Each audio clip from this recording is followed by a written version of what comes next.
All right, I'd like to welcome everyone to today's webinar. This will be a website overview and compliance program management webinar. It will last about 30 minutes, and let me just introduce myself and we will get started with our training today. My name is Michelle Lyman. I'm the Operations Manager at Healthcare Compliance Pros, and I conduct a monthly webinar. It's usually on the second Thursday of every month, and we always start at 1 p.m. Eastern Standard Time. Just a couple of housekeeping items. Today, all participants will be muted during the training, but we will have a Q&A session at the end of the 30-minute training.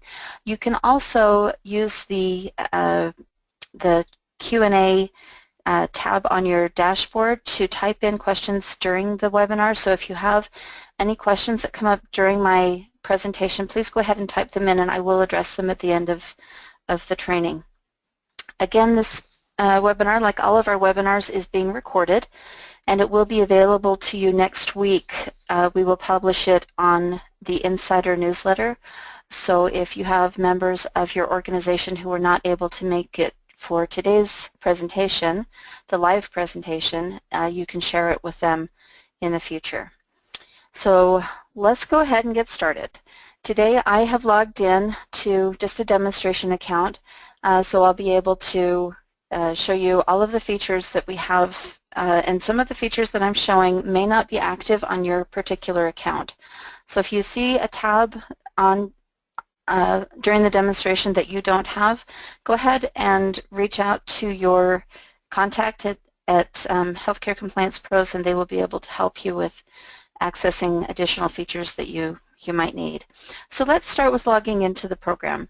You can go to healthcarecompliancepros.com or you can type in hcp.md. I usually do hcp.md just because it's quicker. And once you do that, it will bring up a screen that looks just like this. And I would encourage you to spend some time on the front end of the website. There is a lot of great information here on the front end before you actually log into your compliance program. So if you ever want to review past webinars, for example, or if you want to look and see what's available for your OSHA program and maybe some additional things that you might want to add to your OSHA program. All of this information is available on the front end of the website.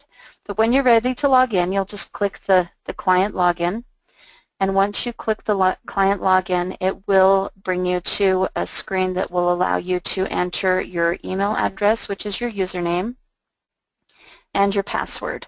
The password that we set most of our clients up with is the word welcome, all lowercase. If you've forgotten your password or need help updating your password, go ahead and reach out to myself or another member of our team. We'd be happy to help you. If you do want to update your password today, you would just log in as usual, then click on this profile tab, and then come over to this change password area. You can put in your current password and then update your password to whatever you prefer. I would suggest that all members of the management team that are helping manage your compliance program have a fairly secure password, just because you do have access to areas of the website that your regular staff members won't be able to see, and so we want your login to be especially secure. So once you log in to the site, you will see two areas. One is My Accounts and the other is My Offices. Some of you may have multiple offices, whether it's by department or by location. Some of you may want to divide your offices out by discipline or even by supervisor. Others of you may just have one location that you want to have every trainee housed in one office, and that's fine too. Just whatever works for you. There's no cost to develop additional offices. We just want it to work to best serve your compliance needs at this time. You'll notice that there is a question mark in the ribbon here on the top right hand side. Anytime you see this question mark, it doesn't matter where you are in the website, there are multiple areas that you'll see this, but when you click on the question mark, it will open up a video, and it's just a tutorial about that particular part of the website. So we're going to start by going into My Accounts, which is where you manage the high-end areas of your compliance program. It's where you will edit and customize your training. It's where you'll set up training reminders. Then once we're done training in my accounts, I'm going to take you into the office. And the office is where you will do most of your day-to-day work. It's where you will add and remove employees, where you'll change training assignments and things of that nature. So let's go ahead and go into my account. So this is what my demonstration account looks like. You may not have this many modules showing up, so you may just have 4 or 5. We have a variety of modules just to show what's available. So here's a question for you. We're going to actually do a poll, and before I start the training in the account area. So in just a moment, the poll will appear on your screen, and the poll is going to be, do you have written compliance policies and procedures?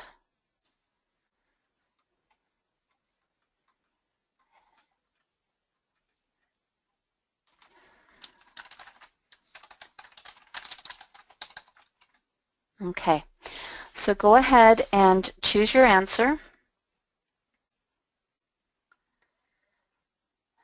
And then we'll just give you, I don't know, 30 seconds or something like that to choose your answer. And then once the poll is complete, we'll go ahead and go on.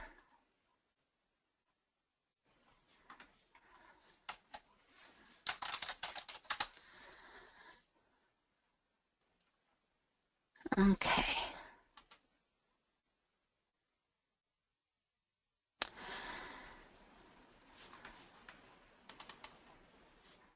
All right, so we have 88% of the respondents that have said yes, they have written policies and procedures. 4% say no, and 8% of our respondents are saying they're not sure if they have written policies and procedures. So this is a really good response. And let me show you why I asked this question. Let me drag this off. If you're seeing my screen again, I'm going to go into the modules, and I'm going to go into HIPAA privacy just by clicking on the course title. And when you look at this is the back end of the training, so this is something that you as a manager would only be able to see. And just to let you know, there is a legend at the bottom, so everything that you're seeing on this list of slides is highlighted, and the description is at the bottom. I'm going to climb up here at the top, and you'll notice that there is a check mark in this particular slide, and so I'm just going to open it up. Here is the information that you've added. So here's the customization. But let's look at the slides in this course. Let's just go to reasonable reliance and preview that, and we'll do full screen. So you'll see that this particular slide is written in policy and procedure format, and you'll notice in your training that most of the slides are written like this. So if you were among the respondents that said, I'm not sure if we have written compliance policies and procedures, or no, we don't have written policies and procedures for our compliance program, the answer is yes, you do.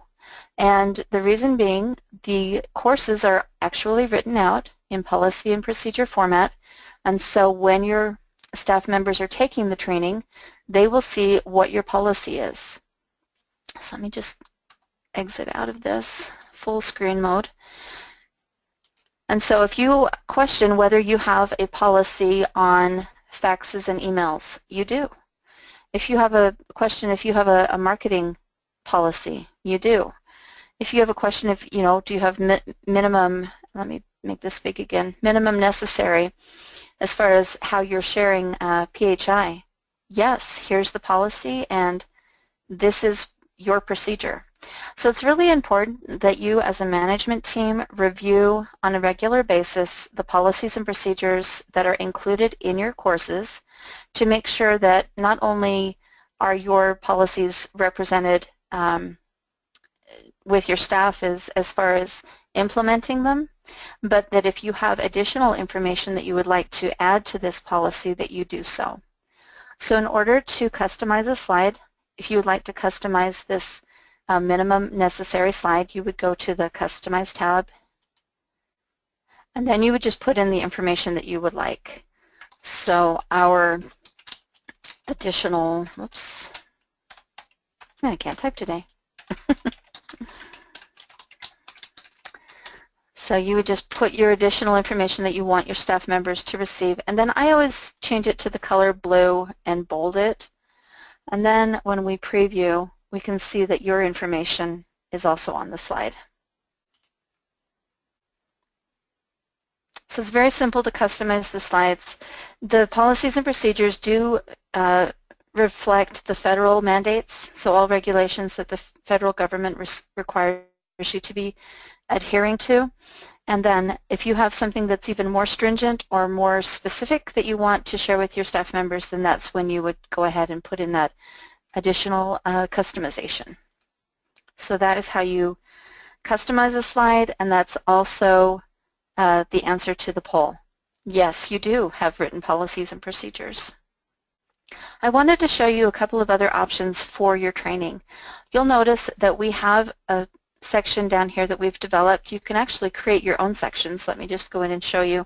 You can create as many sections for your training as you'd like. You may feel like you would like to do that or not. It's not required. But if you want to create a new section, you just click on this radio button. But if we go back to our modules, you'll see that we have some self-developed training. So in order to do that, you would just click the self-developed training or a blank module. You may have a module called blank module, and then you would add a new slide. So there are a variety of things that you can do. You can upload videos by embedding the URL.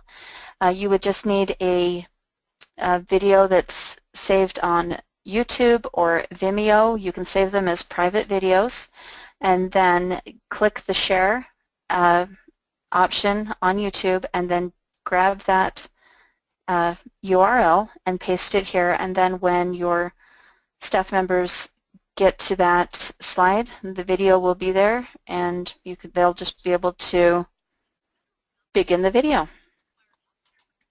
So that's an option for you, uploading videos. You can also upload pictures on any of your slides. So you would find the slide or the picture that you would want. It has to be a JPEG, so just whatever you've saved on your computer as a JPEG. Go ahead and choose the file and upload, and then you've got that picture on the slide. You can decide if you want that picture to be a full screen slide or not, and if you choose no,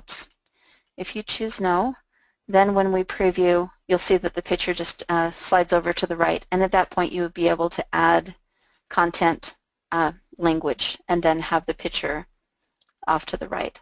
So there are a lot of options for creating additional slides in existing training or creating self-developed training that's totally specific to your organization.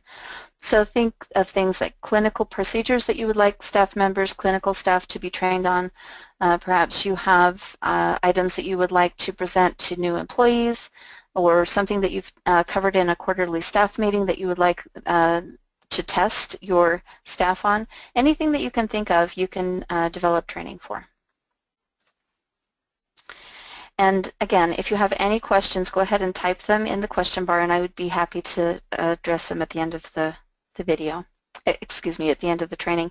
Now I wanted to show you a couple of additional things while we're at the account. You'll notice that there are multiple tabs here. The next one I wanted to chat with you about is the SDS binder. Many of you are using our online safety data sheet binder. You'll notice that there is an opportunity to browse the database. We have thousands of items already in there. You can do a keyword search and see if the item that you are looking for is in our database. If it is, you can just go ahead and click the add button and it will add it to your binder. Alternatively, you can just open up the PDF by clicking on the title of the product, and it will bring up that material safety data sheet for you. At that point, you can print it if you want, or you can just go back and add it to your electronic binder, and then it will be there for you. So if we go to Clorox, there it is. So it's a great product because the federal requirement is that your staff members must have access to these safety data sheets at any time. And so you want to make sure that you either have several binders scattered throughout your office so that they don't have to ask for it, but they can just get to it, or you can use a binder like ours, which is online. And it's also nice because you can take the icon and drop it to the desktop, so they don't even have to log in. The other thing I wanted to mention is the OIG exclusion list. We do perform the required monthly Office of Inspector General list of excluded individuals and entities on a monthly basis for our clients if you choose to have us do that service for you. So if we look at the history, we'll just notice that for you it will probably just have a list of all of your individuals in your staff, and it'll just say no match found. It's also going to test against your business associates. So if you add business associates to the archive, the system will automatically check them to make sure that they have not been excluded from participating in federal programs and that it's still safe for you to use them as a business associate or vendor. We do have multiple courses that are available in the course library. Depending on your subscription with us, you may or may not have access to all of these, but I just want to let you know that they are here for you. And again, you can, if you do have access to the course library through your subscription, you can add as many blank modules as you would like. All right, so let's hop over to the office.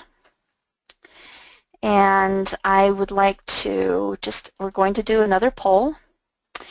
And this poll the question is going to be, what tab on your compliance website enables you to communicate directly with your staff members?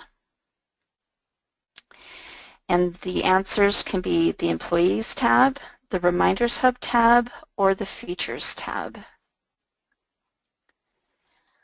So go ahead and answer that question, and I'll just give you a few seconds, and then we'll discuss your answers.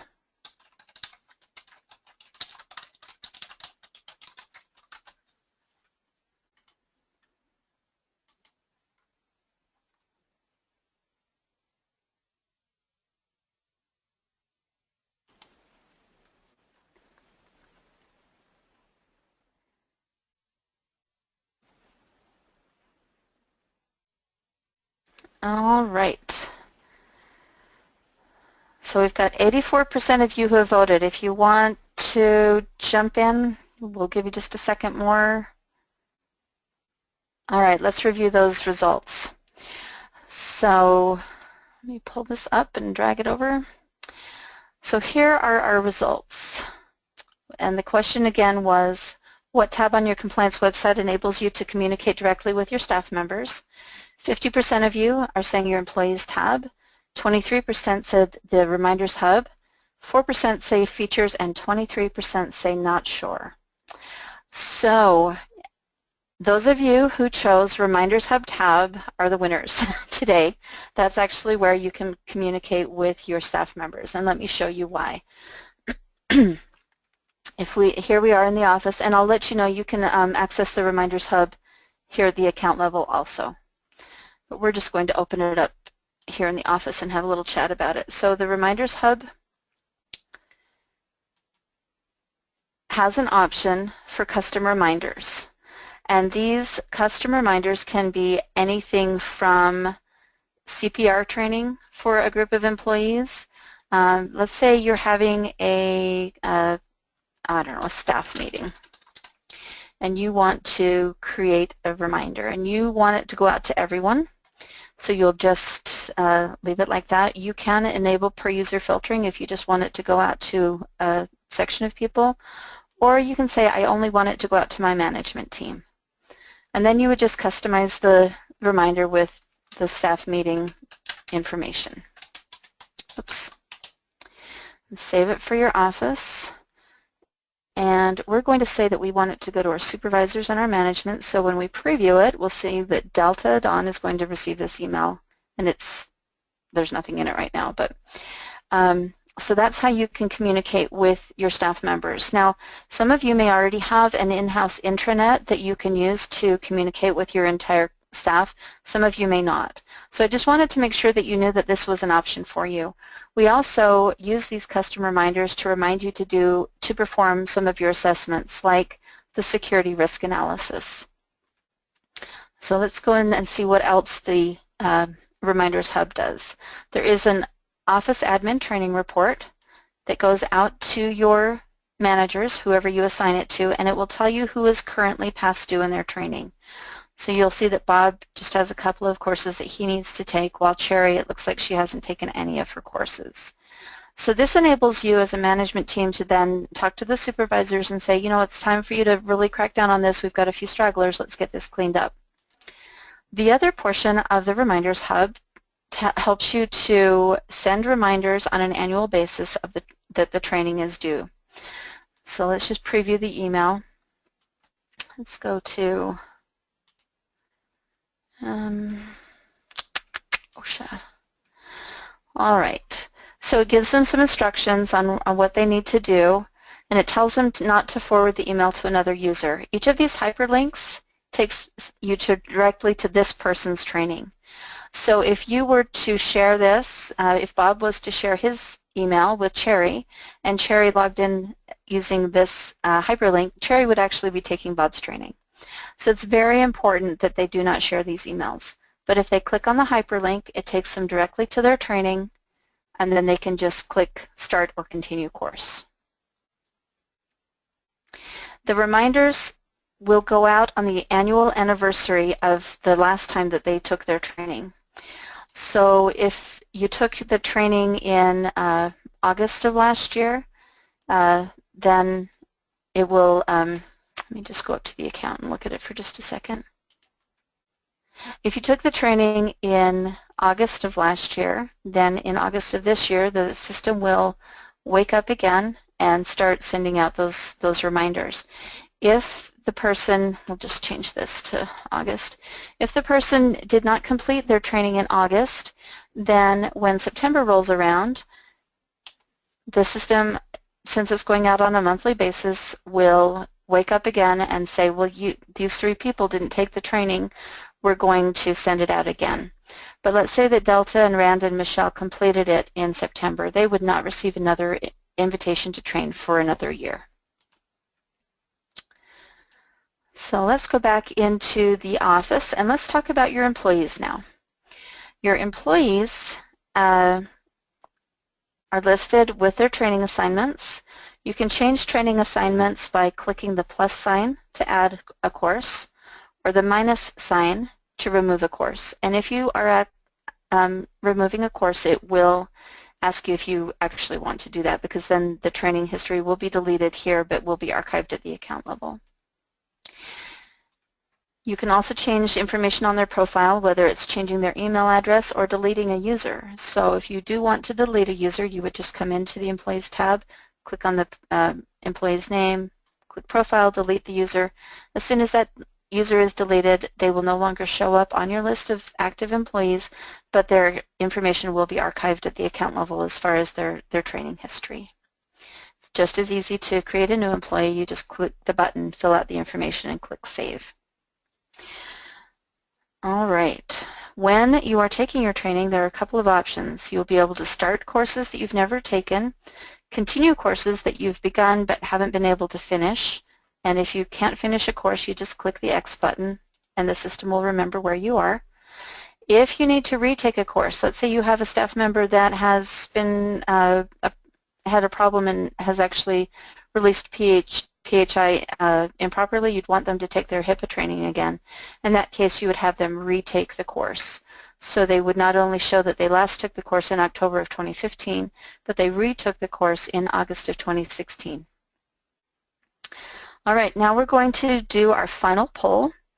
And the third poll today is the question is going to be, how often are you required to complete an OSHA Hazard Risk Assessment?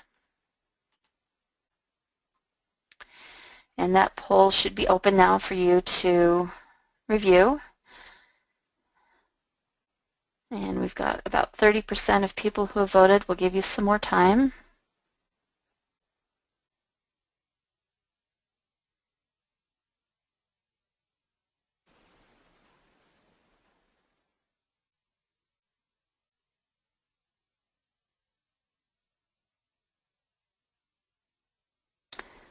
All right. We'll give you about 5 more seconds, and then we'll go ahead and close the poll.